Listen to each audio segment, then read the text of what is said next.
भाई लोग नमस्कार। आज के इस वीडियो में आप सभी को बताने वाला हूं कि पावर स्टार पवन सिंह जी के इस बार के बोलबम गाने कब तक आएंगे और फर्स्ट बोलबम सॉन्ग को कितने तारीख तक रिलीज किया जाएगा, पूरी जानकारी दूंगा। आप सभी को बता दूं कि ये सारी खबरें पवन सिंह जी के मैनेजर अमित सिंह जी के द्वारा दी गई है। आखिरकार क्या कुछ बताए हैं अमित सिंह जी, पूरी बातें बताऊँगा और दिखाऊँगा भी, सो वीडियो में अंत तक बने रहे। सबसे पहली बात कि अगर आप सभी पवन सिंह जी के फैंस हैं तो आप सबसे एक रिक्वेस्ट है कि इस वीडियो को ज़्यादा से ज़्यादा शेयर करें, क्योंकि पवन सिंह जी के इस बार के बोलबम गाने से जुड़ी बहुत ही बड़ी खबर इस वीडियो में देने जा रहा हूं, जो कि पवन सिंह जी के मैनेजर अमित सिंह जी के द्वारा बताई गई है। तो आप सभी को बता दूं कि आजकल पवन सिंह जी के फैंस पवन सिंह जी से बहुत ही नाराज़ हैं, जो कि पावर स्टार पवन सिंह जी का इस बार का एक भी बोलबम सॉन्ग रिलीज नहीं किया गया है। लेकिन आप सभी को बताने जा रहा हूँ कि पहला बोलबम गाना कब तक रिलीज होने वाला है, मैनेजर अमित सिंह जी के द्वारा जो बातें बताई गई हैं। तो चलिए आखिरकार क्या कुछ बताए हैं अमित सिंह जी, जो कि भाई लोग आप सभी देख सकते हैं कि पवन सिंह जी के एक बहुत ही बड़े फ़ैन ने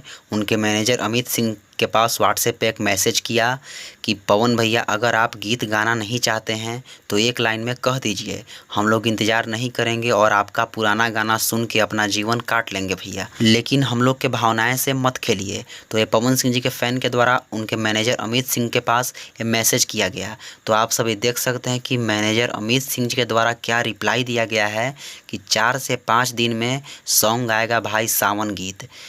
अदर कंट्री में जाने के कारण लेट हो गया है। आप सभी देख सकते हैं भाई लोग कि 4 से 5 दिन में, जी हाँ, मैनेजर अमित सिंह जी के द्वारा बताया गया है कि 4 से 5 दिन में सॉन्ग आएगा भाई लोग, सावन गीत का। और फर्स्ट बोलबम सॉन्ग कब रिलीज़ किया जाएगा तो आप सभी को बता दूं कि ज़्यादा चांस है कि 13 जुलाई को, जी हाँ 13 जुलाई को पवन सिंह जी का पहला बोलबम सॉन्ग आप सभी को सुनने को मिल जाए, यही ज़्यादा चांस है।